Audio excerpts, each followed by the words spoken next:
Welcome back to the YouTube channel of the Buddhist Audio Bookshelf. Today, we're delving deeper into the profound insights of meditation by Thanissaro Bhikkhu, also known as Geoffrey DeGraff. Your support means the world to us. We kindly ask you to like and share this audiobook, thus expanding its reach and allowing more people to benefit from its wisdom.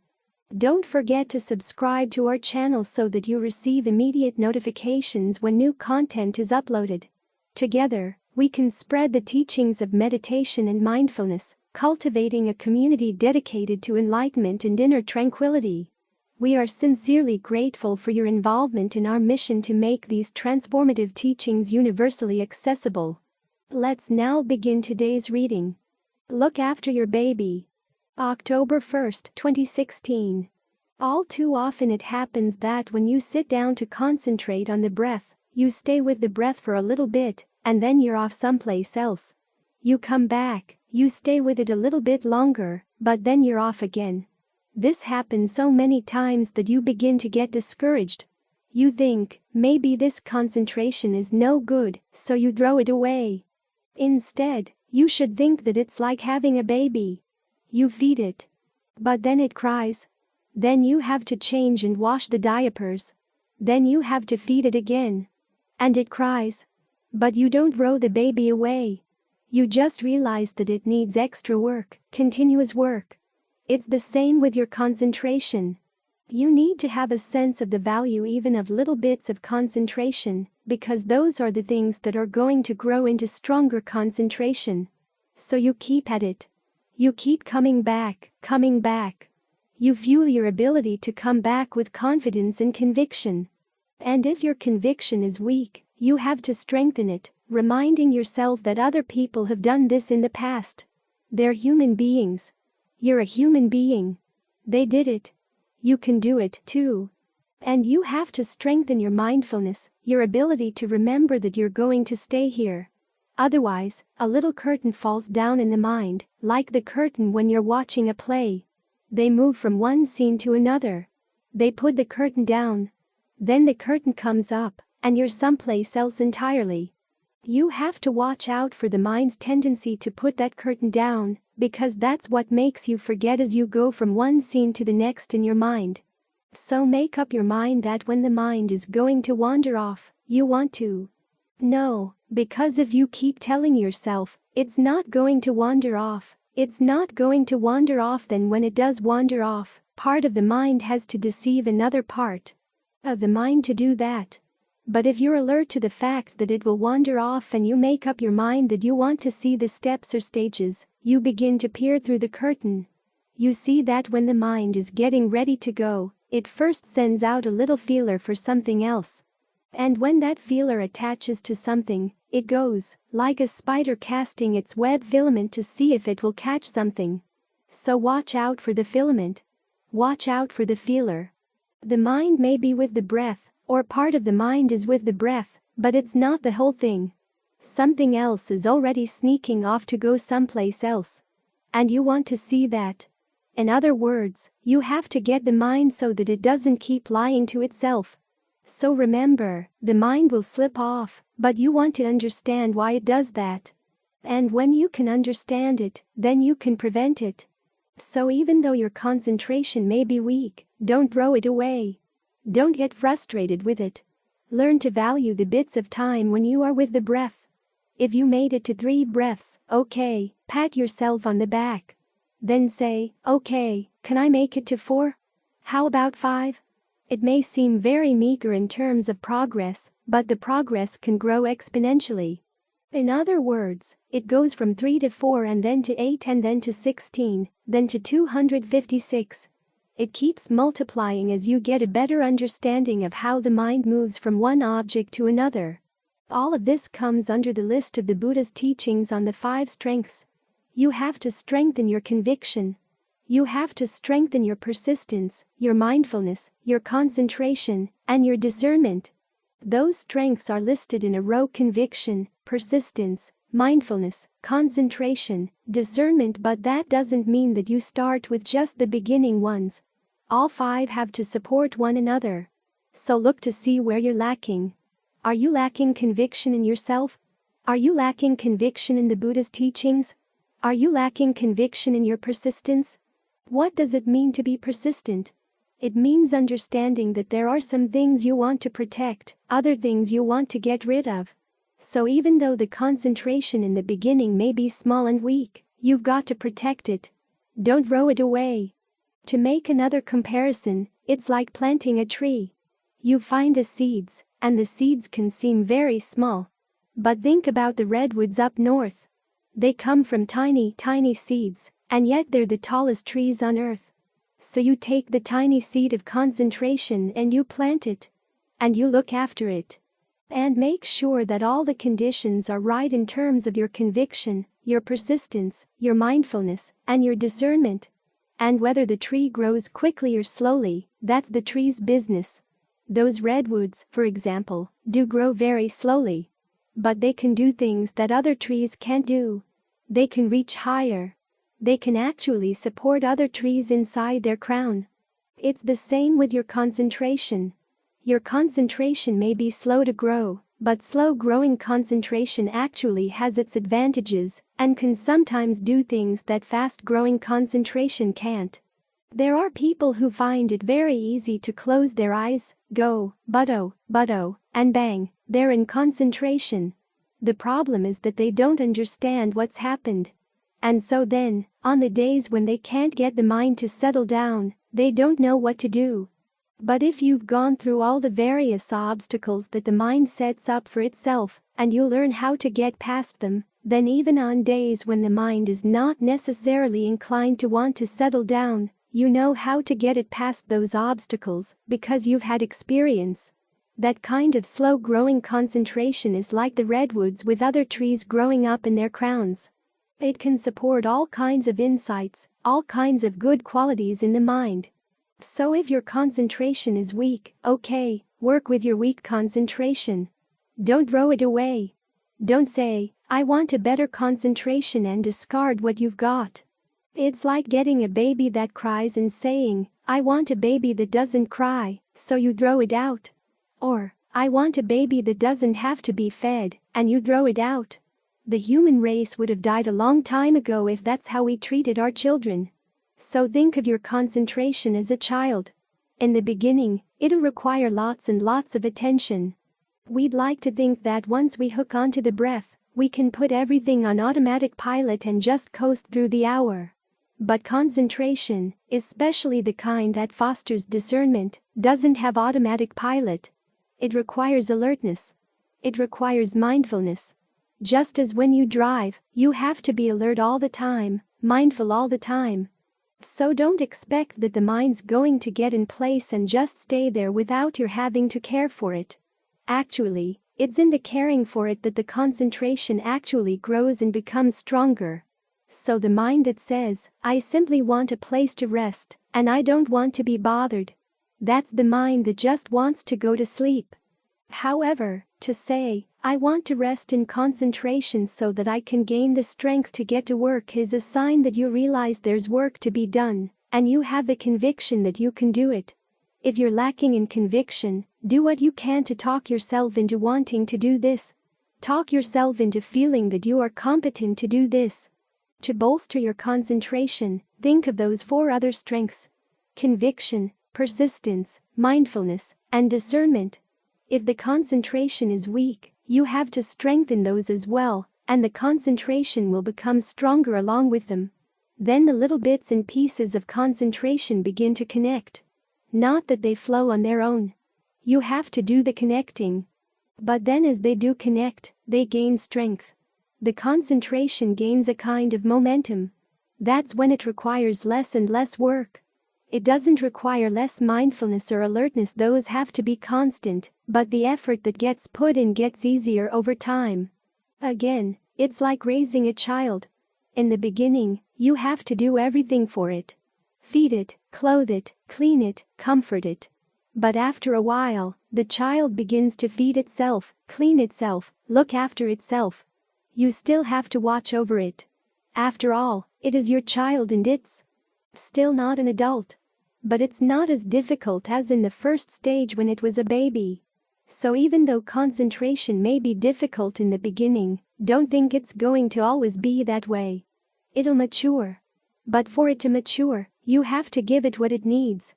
Give it your full attention. Be alert. Be mindful. Stick with it. Keep coming back, coming back. Keep encouraging yourself. And that's how your feeble concentration becomes strong. Vitakka and Vikara. December 24, 2017. Vitakka and Vikara are two Pali words that mean thinking. They're classified as verbal fabrication. In other words, you engage in these two activities, thinking of something first and then thinking about it, or directing your thoughts to a topic, and then commenting on it, and then you break into speech.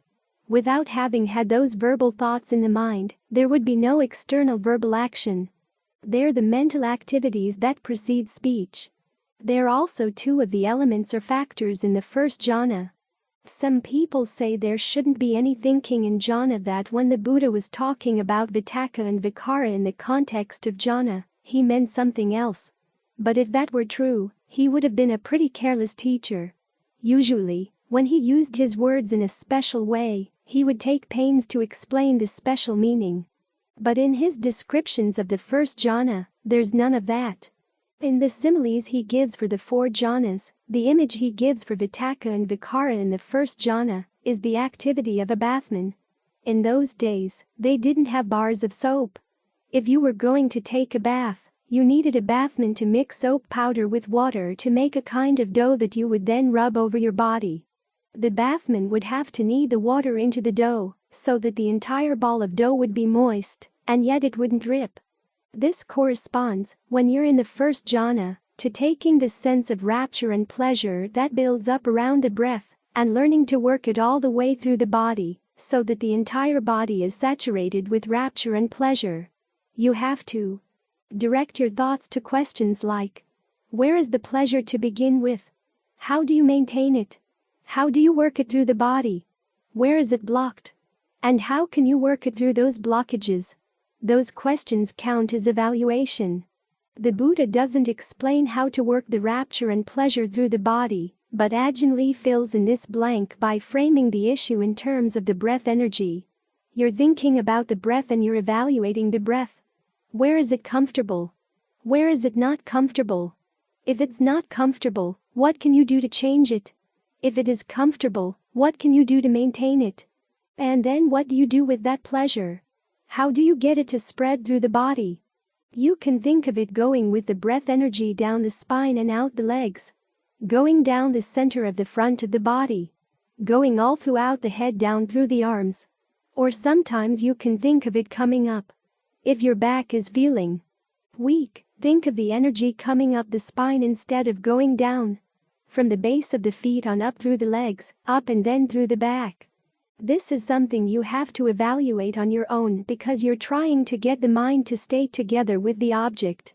You're trying to get the breath and that sense of pleasure to fill the body. Getting the breath to fill the body is a very good way of allowing rapture and pleasure to saturate the body. And you want your awareness to fill the body as well. In fact, you want all these three things to come together in a full way. This is why these three things, body, feelings, and mind, are the first three frames of reference when you're establishing mindfulness.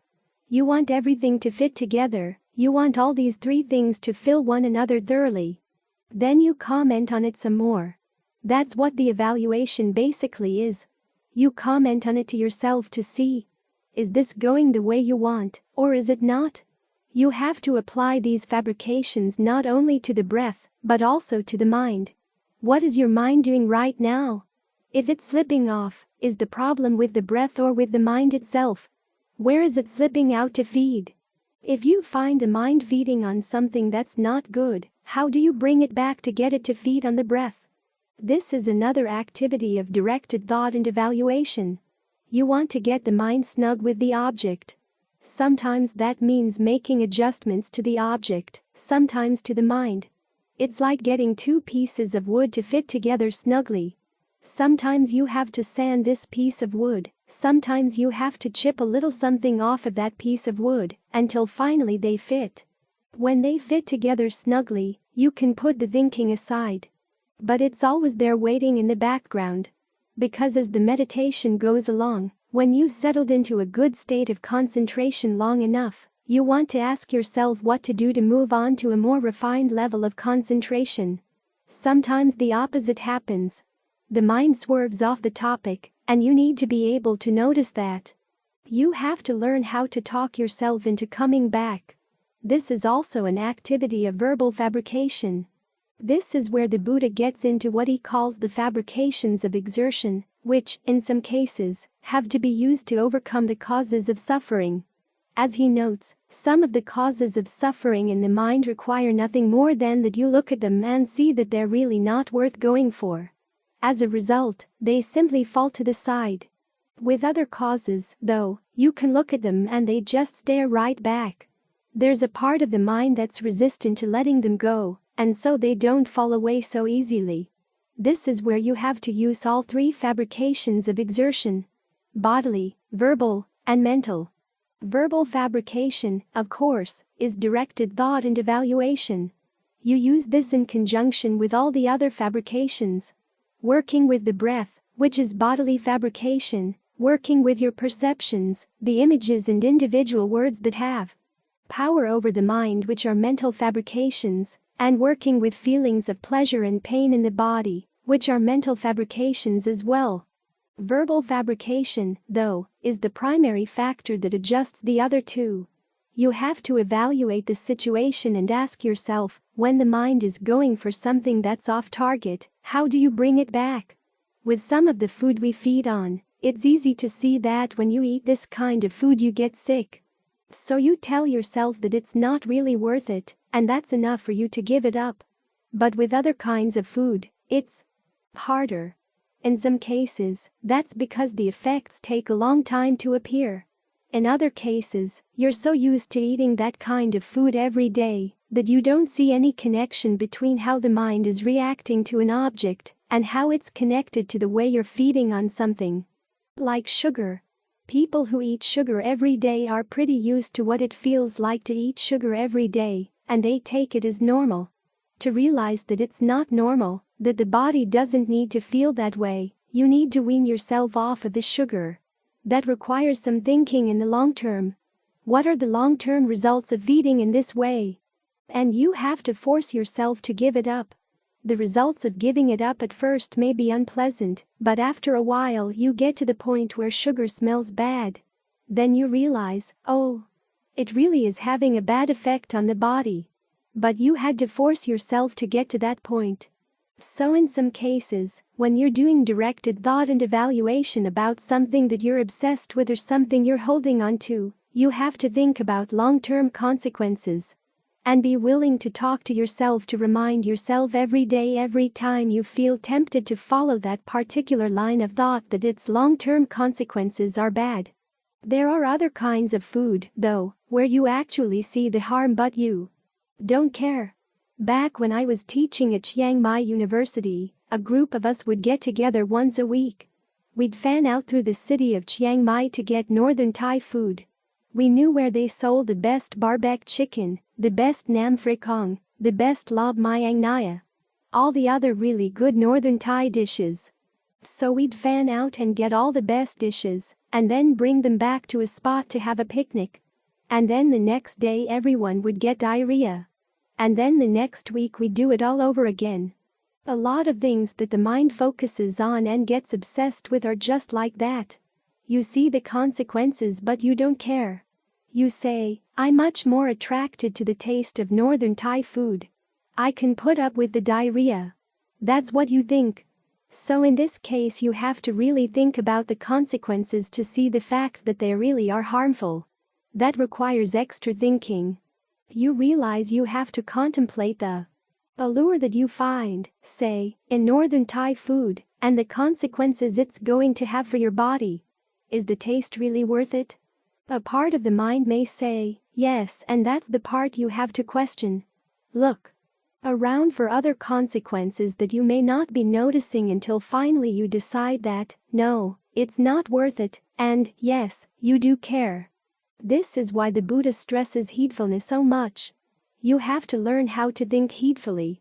You don't want to expose yourself to dangers because there are some kinds of diarrhea where the germ that's causing it can get into your liver and have long-term consequences. I remember meeting someone who'd been to Thailand years before I got there. He had been with the Peace Corps, and he got some kind of intestinal bug that had plagued him for 5 years afterward. So to wean myself off of northern Thai food, I had to think about him and his intestinal bug before I could say, okay, it's not worth it. 5 years of bad health for just a fleeting taste. There are other kinds of food where you can't even imagine not eating it. This, again, is where directed thought and evaluation come in to help you to expand your imagination. Years back, there was the book, Material World, which had pictures of all the things you might find in an average household in different countries of the world. One of the houses was in Bhutan. The family had an open pit toilet right under the house. And of course, the flies in the pit toilet would buzz up and get on the food that everybody was eating. Everybody had diarrhea every day, and they didn't imagine there was any other way for them to live. It would have taken someone to come in and show them, move the toilet away, close it up, and your health is going to improve.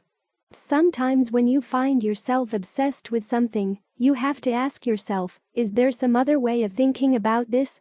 Can you imagine another way of thinking about it? This is especially important when we have very strong opinions about things. We're sure we're right about them. But then you have to ask yourself, okay, holding on to my rightness about that particular opinion, where does it get me?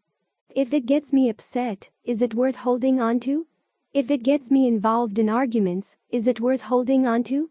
Sometimes yes, but a lot of times no. So you have to imagine what it would be like not to hold on to it. There's a story Ajahn Chah tells about a group of 4 guys going through a forest who hear a rooster crow. 3 of them put their heads together and say, let's say that it's a chicken. See what the other guy says. They tell the other guy that it's a chicken, and he says, no. Of course not. It's a rooster. And they say no. It's a chicken. He gets incredulous. How could a chicken crow like that? Well, it has a mouth, doesn't it? They say. They go back and forth, and the guy who's convinced that it's a rooster and he's really right gets so upset that he starts crying. In his case, holding on to his rightness was actually a source of suffering. So in cases like that, you use your directed thought and evaluation to ask yourself, what am I getting from holding on to these things? And what are the consequences? This is especially important as you start meditating. You find that with your increased powers of concentration and your greater time alone, you can get obsessed with things. You can be very right about them and yet you suffer. This is where you have to step back and ask yourself, okay, what is this activity that I'm doing?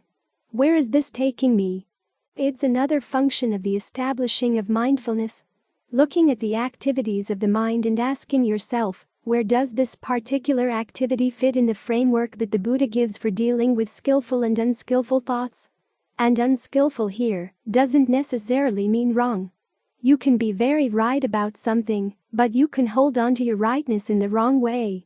You have to be especially careful when your increased powers of concentration get you more and more obsessed. So directed thought and evaluation really do mean thinking about things. They're not just an unfortunate wobbling of the mind, as one teacher once described them. They serve a real purpose in getting the mind into concentration and keeping it there.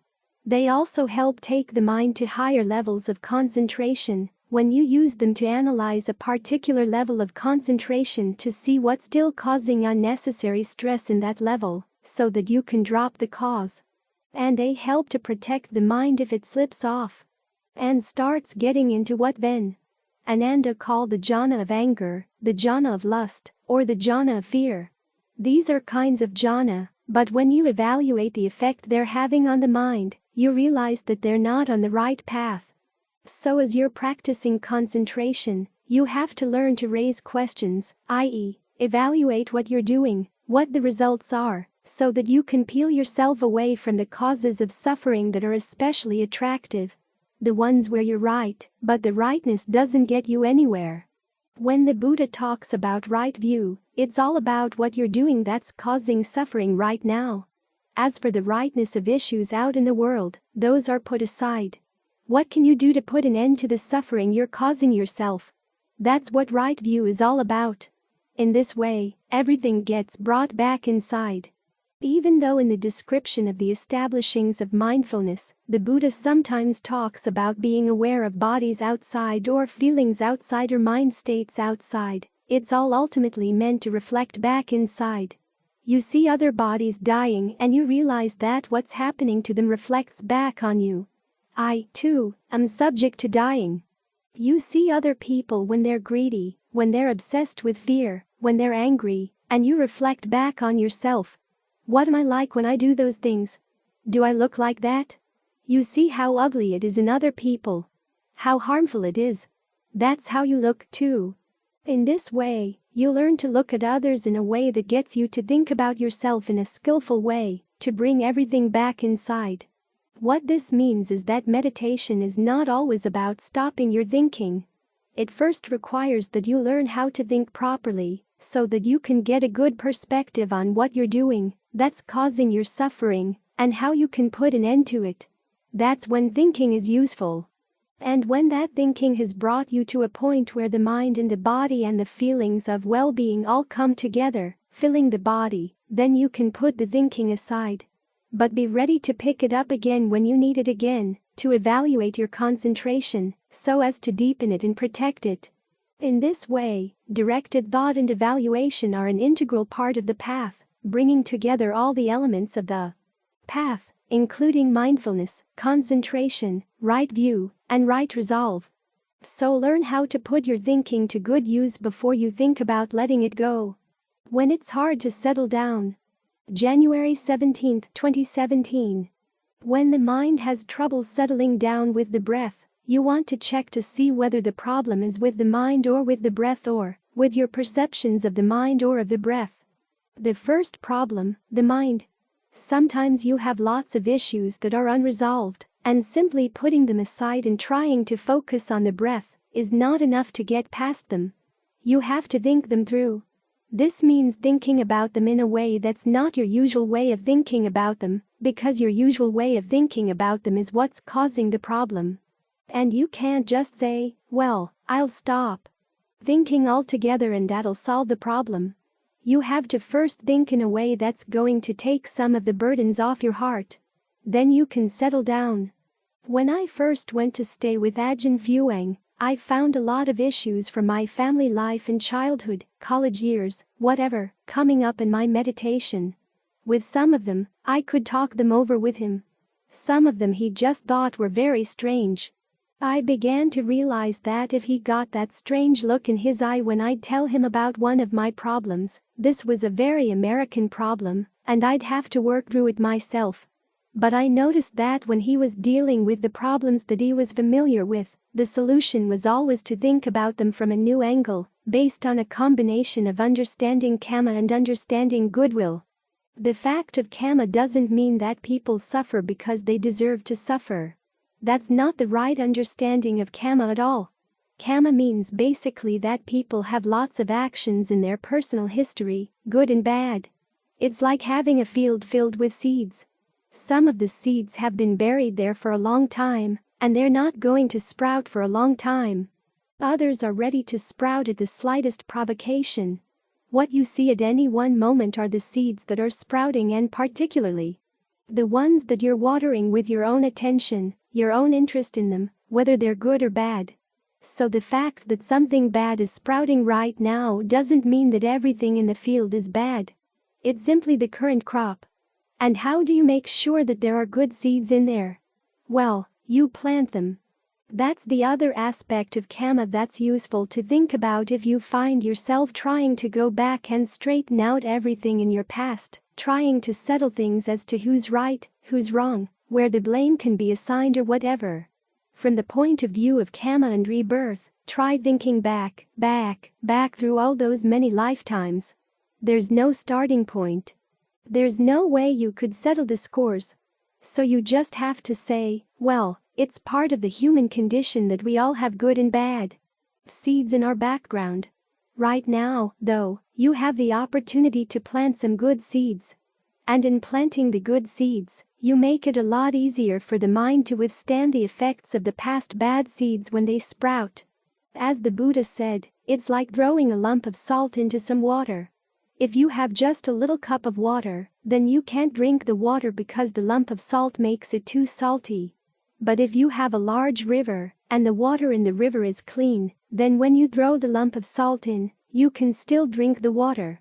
The large river here stands for a mind that's trained specifically, trained in the Brahmaviharas.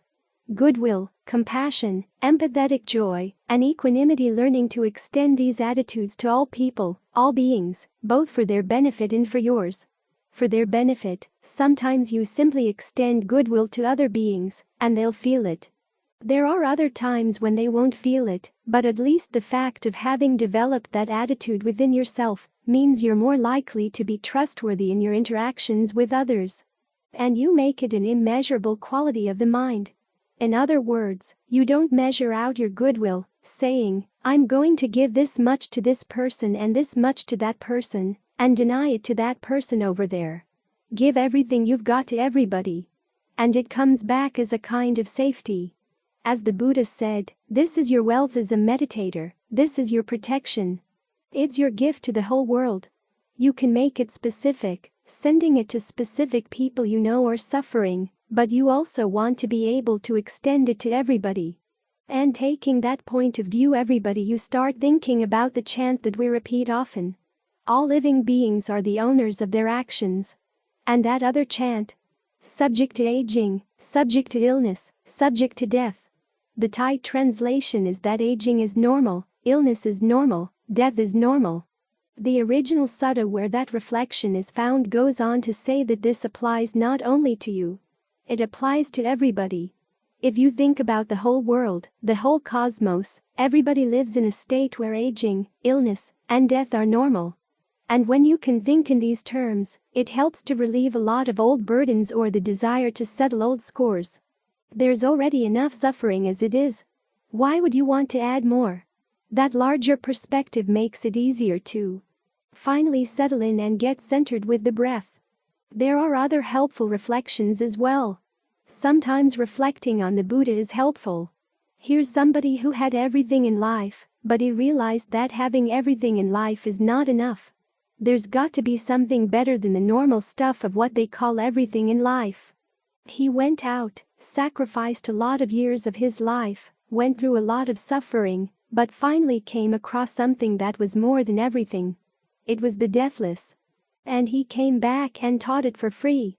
It's hard to find that sort of person now. Just this evening we got a brochure from a publisher offering at least 30 or 40 mindfulness books, all for sale. This is what people do nowadays.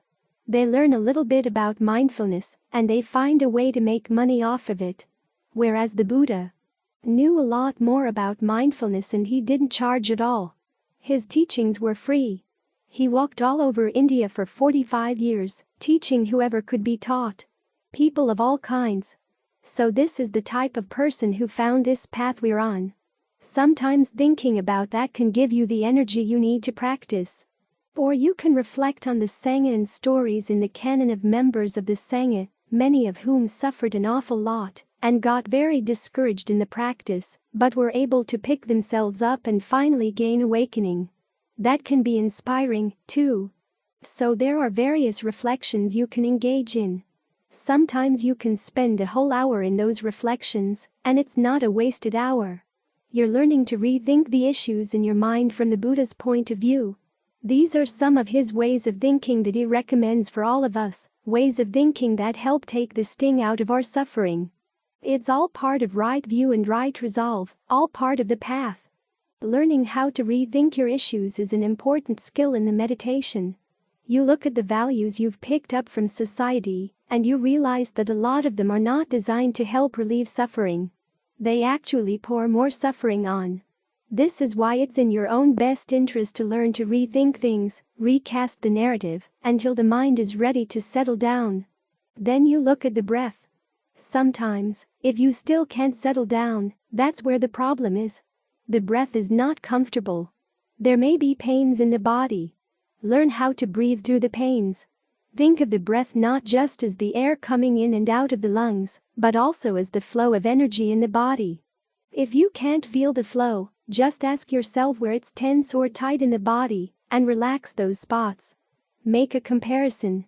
If you think there's some tension in your right shoulder, compare it with your left shoulder. If the left shoulder seems more relaxed, see if you can create that same relaxed sensation in the right shoulder. Go down through the body this way. Often an issue that seems to be an issue of the breath is actually an issue of your perception of the breath or your perception of the mind in relationship to the breath. When I was first meditating, Ajahn Fuang would say, watch out for your mind, so that if you see it's going to slip off into distraction, you work more with the breath. Well, I couldn't believe that you could see yourself slip off into distraction. You either weren't distracted or you were. So I asked him, how can you see if the mind's going to slip off? He replied that there are warning signals. And as I watched, sure enough, that was the case. The mind is like an inchworm. It comes to the edge of a leaf and part of it's still on the leaf, but another part of it is waving around, looking for the next leaf. The next leaf comes by and pop it's off. It's the same with the mind. Part of it may be with the breath, but part of it starts looking around. If you're really alert, you begin to see, oh, these are the warning signals. This is the mind about to slip off. And when it's about to slip off, a lot of the problem is that the breath is no longer interesting. So turn around to see what's going on in the breath that you can work with. Learn how to take more of an interest in the breath. See if there are any pains in the body. Can you use the breath to work around them, work through them, dissolve the tension around them? If there's some stiffness or a sense of blockage, see if the breath can help. It gives you something to get interested in. Or you can ask yourself where in the body is the greatest sensitivity to the breath. Often it's the area around the heart. Does it feel really good when you breathe in right down in that area, or does it just feel kind of bland? If it feels bland, ask yourself what would be really satisfying there, what would feel really, really good there, and see how the body responds. Sometimes it'll involve thinking of the breath coming in from another direction than you normally think it comes. And in releasing whatever tension there may be around the heart, you may find other patterns of tension showing up in the body as well, and they can get released, too. So there's a lot to explore here. If you're bored with the breath, it means you're not looking, or not looking carefully enough. There's also a common perception of the mind that can get in the way. The idea that the mind is only in one spot. Actually, you have an awareness that fills the body already. It's a background awareness, and then there's one spot where you're focused. What you're trying to do as you work with the concentration and develop a whole body awareness is to try to connect that sense of being focused with the background, so that you begin to see it's all part of the same awareness. Even though there may be one spot that's more prominent than the others in the awareness, it's connected with the background awareness, too. One way to build up to this is to think of two spots at once, in the head, and at the base of the spine, and of a line connecting the two. Make yourself aware of the whole line, and then from there you can give the line more of a three-dimensional quality, so that it begins to fill out the rest of the body, while your focused awareness and your background awareness all become one. It's when the mind fills the body like this that it doesn't have any extra hands to grab onto anything else. If the mind is only in one spot, it's like holding onto a post with one hand, and then spinning around and trying to grab whatever comes by with your other hand. There's a lot you can grab that way. In other words, you can be with the breath, you can be with Buddha, but other parts of the mind are grabbing onto this, grabbing onto that. But if you're aware of your whole body and you try and make your awareness three-dimensional like this, then there are no extra hands to grab onto anything. Everything is full. Your sense of your hands fills your hands, your sense of your head fills your head, the awareness fills the body. It's as if your awareness has a shape like your body and all the parts are together, all the parts line up. When you think in these ways, you can actually get the mind into concentration. When we talk about keeping the mind in concentration, what are you doing? It's not like you're holding it by the scruff of the neck or putting a chain on it. It's the way you think about things that keeps you concentrated. And you learn how to think about things connecting with this full body awareness, so that the thinking and the awareness are in tune. Then it's simply a matter of reminding yourself, stay here, stay here. When you're not staying here, then you have to remind yourself to move back to the breath, to do this or do that. There's going to be a lot of direction going on in the background. But as things begin to settle down, that directing voice can get simpler. The directions get simpler. They turn from thinking into simple perceptions. This breath. And they actually become part of the concentration. So the way you think as you're coming into the meditation is an important part of the practice. You can't just say, well, I'll drop all my thinking and be right here. Sometimes you've got to think your way through whatever problems are getting in the way. And as I said earlier, don't regard the thinking as a waste of time, because it takes thinking to solve thinking. Some issues you can put aside for the time being. Maybe you can't cut all the way through them, but you can disable them enough so that they're not going to get in the way. But with other issues, you have to think them through a certain amount before you can get them out of the way for the time being. This is a long-term project we're working on, because the mind has lots of unskillful ways of thinking, lots of unskillful ways of understanding itself. And learning how to get the mind into concentration gives you a long-term source of sustenance to keep you going as you begin to take all these problems apart. Building character. October 19, 2016. I had a student in Thailand who was always itching to get out into the forest, complaining that life in the monastery was placing too many restrictions on his meditation. And so finally he got out into the forest. He had his own little hut, his own mountain, nothing to do but meditate all day long. Yet for the first couple of months, his meditation was miserable, and there was nobody he could blame it on. He couldn't blame it on the schedule, he couldn't blame it on other people, he couldn't blame it on the location. All the convenient scapegoats were gone. So finally he took himself in hand and reminded himself, well, at the very least, I'm learning the perfection of endurance. There are several lessons to be drawn from that. One is to remember that there are bound to be ups and downs in the meditation. You have to watch out for the tendency to want to be a jhana junkie or an insight junkie, in other words, to go for the hits, and then to feel frustrated when you can't get the mind to settle down like before, to get the insights you had before. And you're not in the zone that meditators like to get into. In cases like that, you've got to learn how to deal with those ups and downs in a mature way, instead of being like the typical junkie who just gets frustrated and difficult to deal with when he can't indulge in his addiction, can't get the hit, can't get the pleasure he wants. We're here to build character, not just to have the hits of insight or the hits of concentration. When you think of that phrase building character, you immediately think of Calvin and Hobbes, the one where Calvin does an imitation of his father and says, "Calvin, build some character. Go do something you hate." Now, there are a lot of things that build character that we don't like, but the trick is learning how not to hate doing them, learning to actually like them. The thought that saved the monk in the forest was, at least I'm developing something good out of this, developing some character.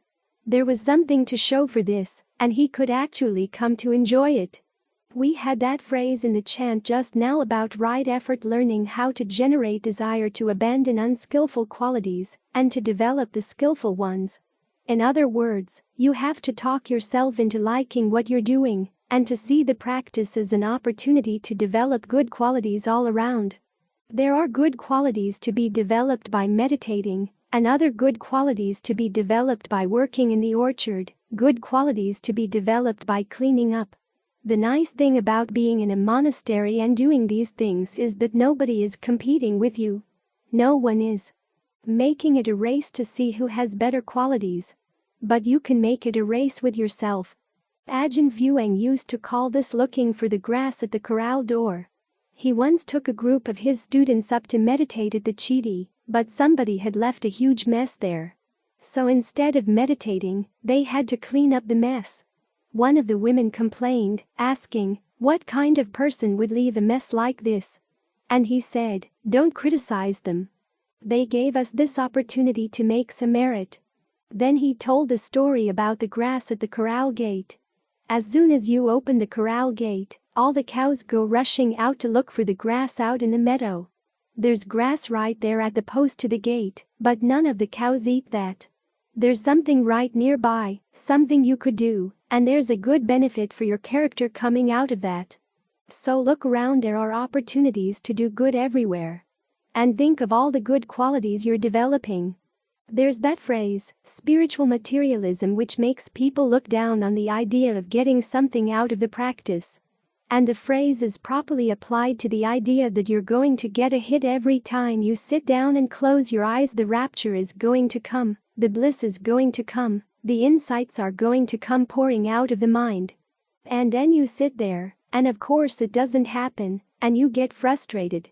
That kind of materialism actually keeps you immature. But there's another kind of materialism, a good kind, regarding the good qualities of the mind you can develop. There's the list of the perfections: generosity, virtue, renunciation, discernment, persistence, endurance, all those good Capricorn virtues, truth, determination, goodwill, equanimity. As Ajahn Fuang liked to say, when the Buddha was born in all his many lifetimes up until he became a Buddha, he was born for the sake of mastering these perfections. The list of good spiritual materialism in the suttas is the list of the noble treasures. Conviction, a sense of shame, a sense of compunction, virtue, learning, generosity, and discernment. These are treasures that, as you build them into your mind, are there for a good long time. No one else can take them away. They stick with you even after death. Trying to amass these things is not bad or immature. It's actually good, because as you're amassing them, you're not taking anything away from anyone else. You're spreading the good benefits around. This is a kind of greed, you might call it, that actually has no bad consequences. So when things are difficult, look around. I knew of another monk, I didn't know him personally, but I read an article he had written one time about how when he had gone to Asia, he tended to look down on the monks and nuns who puttered around the monastery. He was going to do nothing but meditate. And he found that, of course, his meditation got pretty dry very quickly. There's something uplifting about just doing a little something good here and there. Nothing that anyone has forced you to do, something you voluntarily decide to do too. Clean up a little bit, or to straighten things out a little bit, or whatever. And the monk noticed that the people who were doing this actually had the juice to keep their meditation going.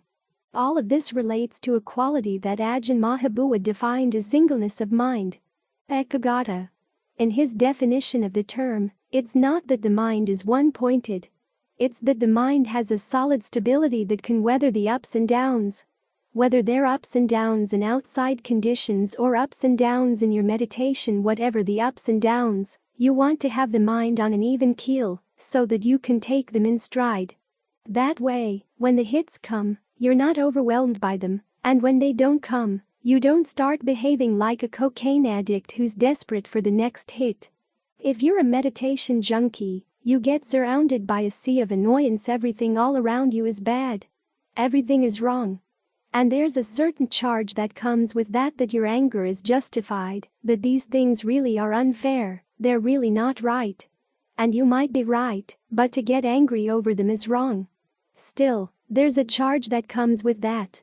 On the one hand, it lets you off the hook. The meditation isn't going well, but it's not because of you, it's because of these horrible conditions outside. On the other hand, there's the physical charge that comes when you get angry. The adrenaline comes pouring out, and there's a surge of energy. You feed on that, but it's really miserable food. It's aggravating food. What you want to feed on is the sense that here's an opportunity to straighten things out a little bit, clean things up a little bit. Look for the opportunities to do good. They're there. There's a sense of well-being that comes with being generous, and sometimes what your meditation needs is a little bit of that juice, the juice that comes from a generous mind. So this is the kind of character we're trying to build until eventually it's like the character of the Buddha, who commented that in the course of his quest for awakening, he never let pain overcome his mind, he never let pleasure overcome his mind. He was able to use pain and use pleasure as he kept developing all of his perfections, as he kept building his character. And when you have that quality of character, you find that it's even more solid than your concentration. Concentration gives a solidity of one sort.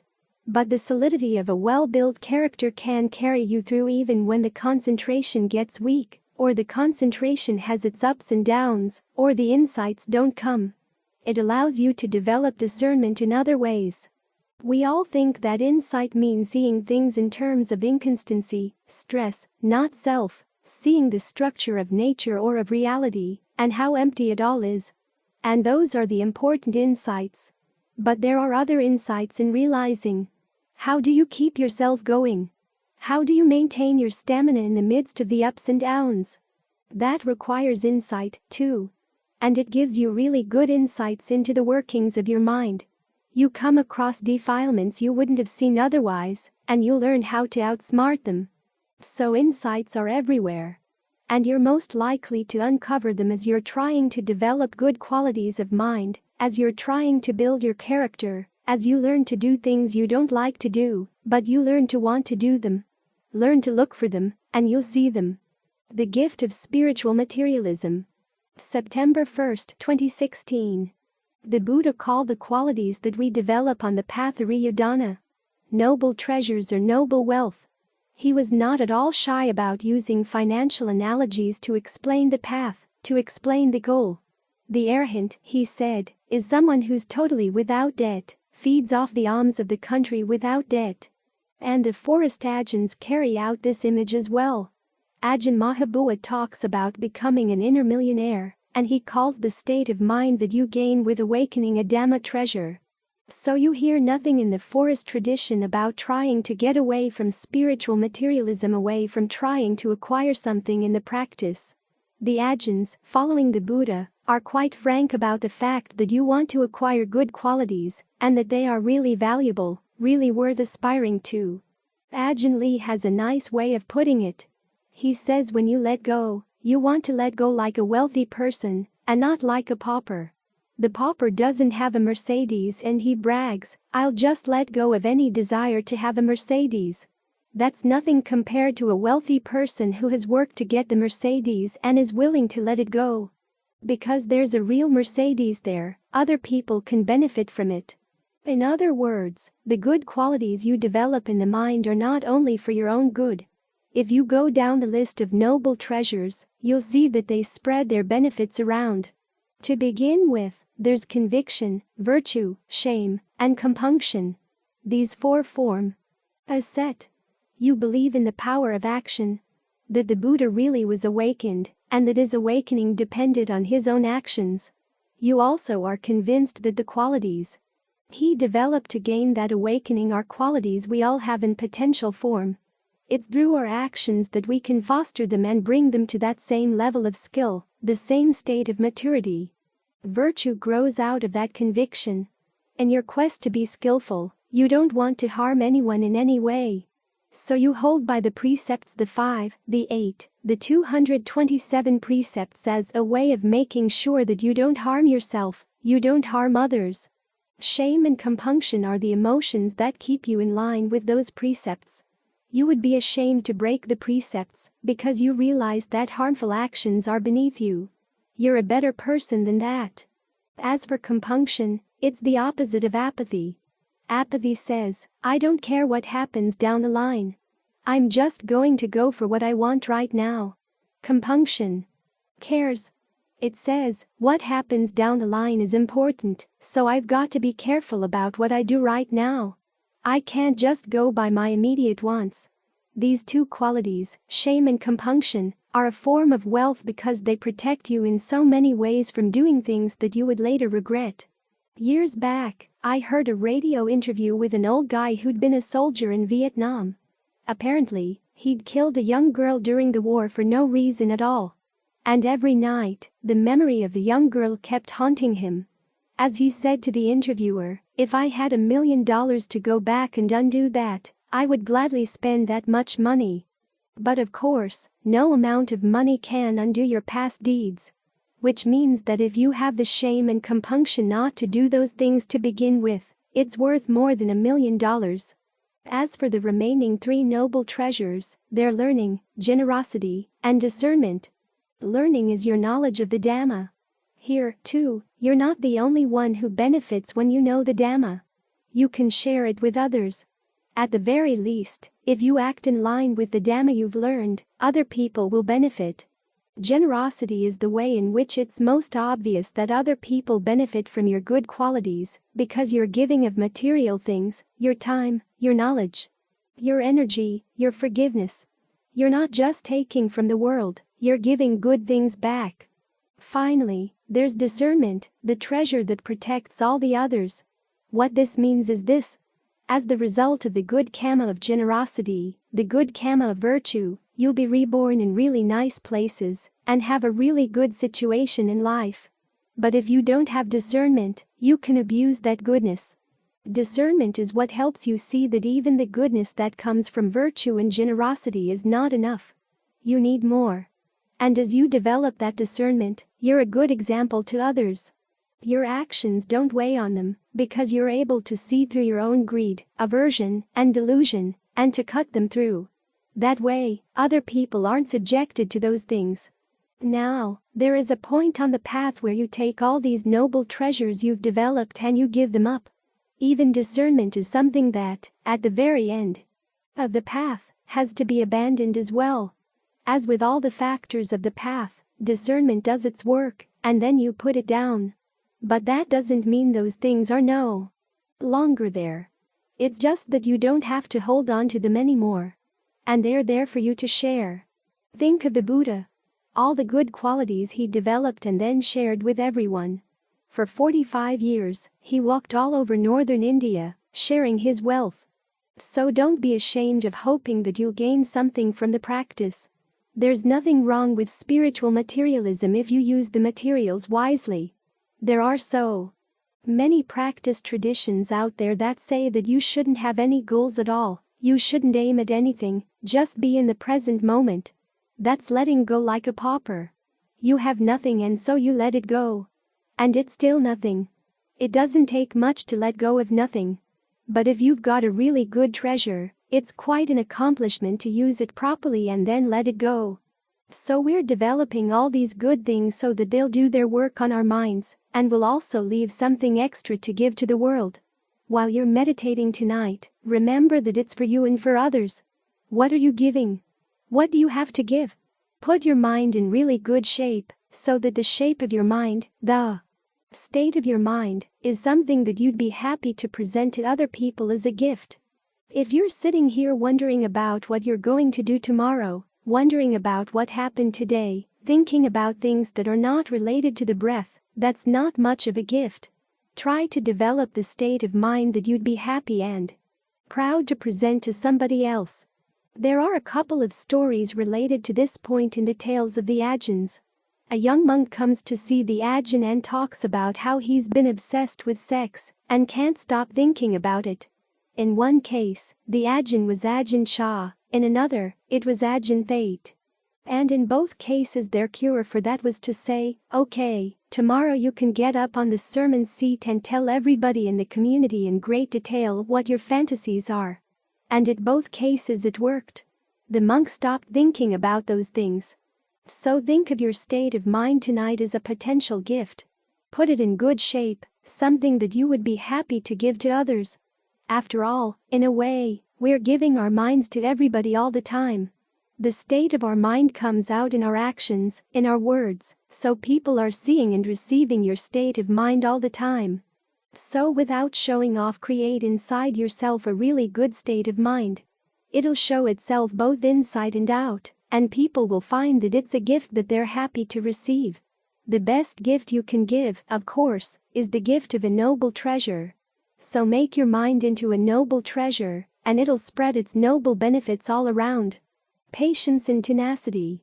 May 23, 2017. We come to meditation with ideas about how wonderful it's going to be. The mind settles down with the breath, Waves of pleasure and rapture come over the body, everything is at peace. That's the idea. But before that idea becomes a reality, you'll discover that there's going to be pain, and there are going to be distractions.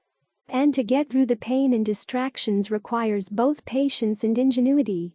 The word for patience in Pali, khanti, also means endurance and tenacity. In other words, you're not just sitting here passively on the receiving end of the pain or the distractions. You're tenacious in trying to figure them out because you can't really get past them until you figure them out. You can't just blot them out. Concentration does require some insight. We hear all the time that you need concentration first before you can gain insight.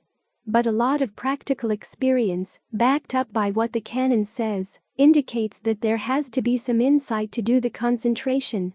You have to understand the mind to some extent before you can get it to settle down. That means you've got to figure things out. To figure things out, you have to watch them and ask the right questions. To help with the watching, the Buddha, when he gave instructions to Rahula, his son, before teaching him breath meditation, taught him, make your mind like earth. People throw disgusting things on the earth doesn't get disgusted. People pour perfume on the earth isn't excited. It just stays right there, impassive. But the Buddha's not telling you to make your mind like a clod of dirt. He's telling you that if you want to understand things, you first have to be able to sit through them patiently to see them clearly. Then, when he goes on to describe the stages of breath meditation, it's very proactive. You breathe in certain ways, you breathe with certain intentions in mind. You want to shape your experience, but you want to shape your experience based on some understanding. So you experiment. This is where the ingenuity comes in. And this is also what keeps you going. In other words, you don't let yourself be solely on the receiving end. This applies both to pain and to distractions.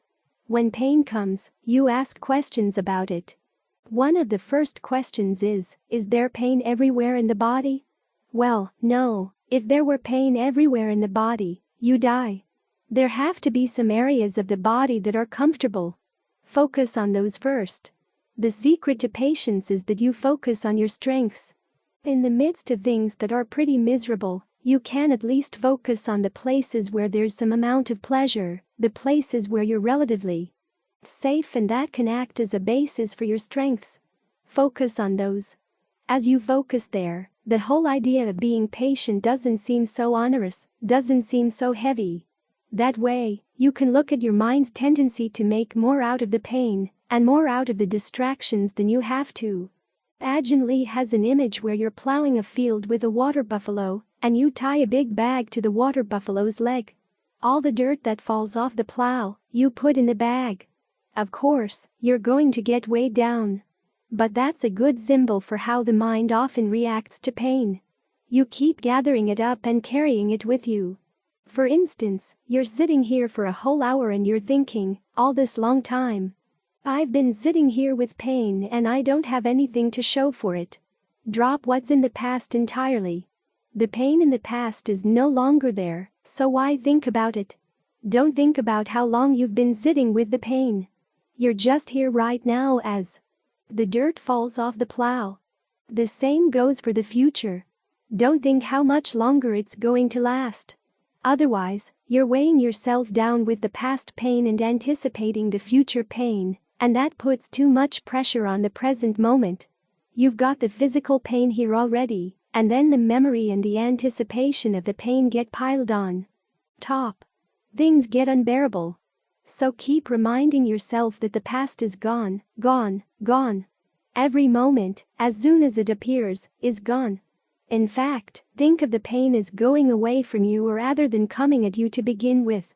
The lesson here, of course, is that your perception of the pain has a lot to do with how much it's going to weigh down the mind. So change your perception. If you notice that there are periods when the pain seems to be bothering the mind more than at other times, okay, what happened? What perception went through your mind that made the pain more intense or more burdensome for the mind? Can you drop that perception and replace it with a different one? As you get more proactive with the pain here, you don't feel like you're on the receiving end so much.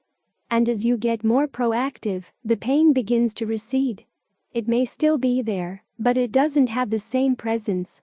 It doesn't have the same power as when you simply let it come at you. Dealing with distraction is something else. A large part of the problem, of course, is a lapse of mindfulness. But there's the added problem, if you've just arrived here, that the momentum from the past few days outside of the monastery is going to carry over into your first couple of days here. So realize that it will take a while for things to settle down, for that excess energy to wear itself out. Then you can ask yourself, what are you going to do in the meantime? Find some little spot in the body that's comfortable or find some topic you like thinking about. As long as the mind has energy to think about something that's not just the breath, like the contemplation we did of the body parts just now. A lot of people don't like that contemplation, but it can actually be a very calming process, realizing that everybody's bodies are just like this. All the issues you may have about your body, whether you like your body or don't like your body, they get cut through when you realize that when you open up your body and everybody else's body, there is nothing you really want to look at in either case. There's no reason to feel jealous about other people's bodies or to be worried about your appearance. This allows you to focus instead on what you can do with your body, what you can do with your mind, in the sense of creating good karma by doing skillful things. So you can think about the fact that the body is just these different pieces. You might think about the skeleton. Visualize the skeleton to yourself and just go through each bone, one by one by one. Start with the tips of the fingers, relax your hands around the bones that you're thinking about, then work your way up to the wrists, the forearms, the elbows, the upper arms, the shoulders. Then start down at the feet. The tips of the toes, the bones in the toes, the bones in the feet, up to the ankles, the shins, the knees, the thigh bones, the pelvis, up the spine, vertebra by vertebra, up to the skull. As long as you've got the energy to think about these. Visualize the bones and also have a sense of relaxing around whichever bone you're visualizing. Here again, you're not just on the receiving end. You try various things. You probe, you question, you take the initiative.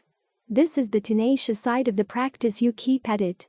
Even though part of the mind may be in a lot of turmoil, you can find a little corner that can actually think about what you want to think about or be still with the breath, if you finally want to be still with the breath. Think of your mind as being like a large room. There may be some people off in the corner chatting away, but you don't have to get involved in their chatter. And the fact that they're chatting doesn't wipe out the experience of the breath. It doesn't have to, let's put it that way. If you let it, it will. But it doesn't have to. The breath is still there. You're still breathing. So learn how to separate yourself from the chatter in the mind. And don't worry about how long it's going to last. As long as you're not getting involved, you've covered the important point. Think of the chatter as past karma, and your determination not to get involved as your present karma. Focus on your present karma. Let the past go. This way, you find it a lot easier to stick with the meditation. The fact that you can sit here for long periods of time doesn't seem to be such a chore because you're not carrying the past around. You're not carrying your anticipation for the future around. Whatever happens, you note it and it's gone. You note it and it's gone. Now you can sit here with a sense of lightness. So this is how you become patient. This is how you become enduring. Not by talking to yourself about how long a slog it's going to be, but by reminding yourself that the stuff weighing you down in the past is gone. The stuff weighing you down in the future is nowhere to be found. It's not here yet. All you've got is the present moment. And you stick with that, stick with that, stick with that. And by using mindfulness to stitch together these little moments of the present, stitching them and then letting the past pains go, stitching them and letting the past pains go, connecting your mindfulness, letting everything else go. That's how you get into concentration. By keeping your object in mind and letting go of everything else. At first you have to be focused on doing this in spite of all the other noise and all the other stuff that's going on, but as you are really single-minded in pursuing this, things really do begin to quiet down. If there's pain in the body, you have a place to focus that's not in pain.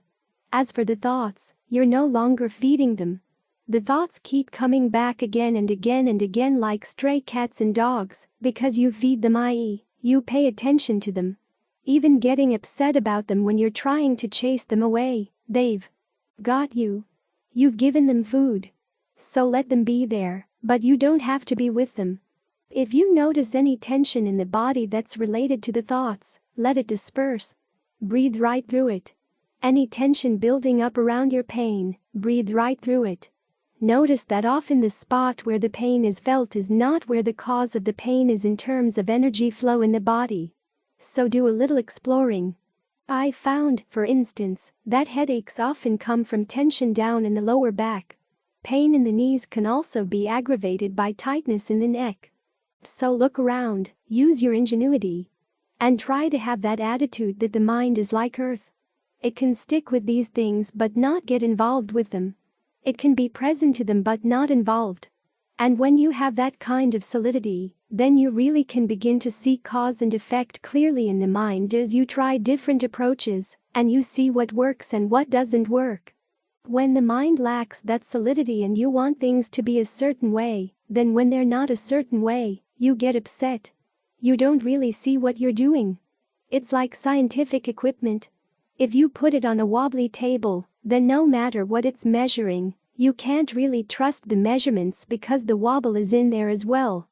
But if the equipment is on a table that's solid, and the table is in a building that's solid, then you can get precise measurements. So be solid in your determination that whatever comes up, you're not going to get upset. You're not going to get excited. You're not going to wobble. You're just going to watch and learn. Meditation, even if it's not yet as quiet as you'd like it to be or as blissful as you'd like it to be, is still a meditation where you can learn. And learning is heading in the right direction. In harmony with the teachings of the Buddha, we emphasize the profound importance of sharing wisdom far and wide. Presently, we've made this extensive 1,000-page work accessible through audio format. The responsibility to further this noble cause now rests with you. Through your subscriptions, likes, and the sharing of our content, you play a central role in the broad dissemination of these teachings, which can benefit numerous others. Let's continue the timeless tradition of spreading knowledge and nurturing mindfulness for the betterment of humanity. We wholeheartedly invite you to join us in this endeavor, and together, we can make a profound and positive impact on the lives of many.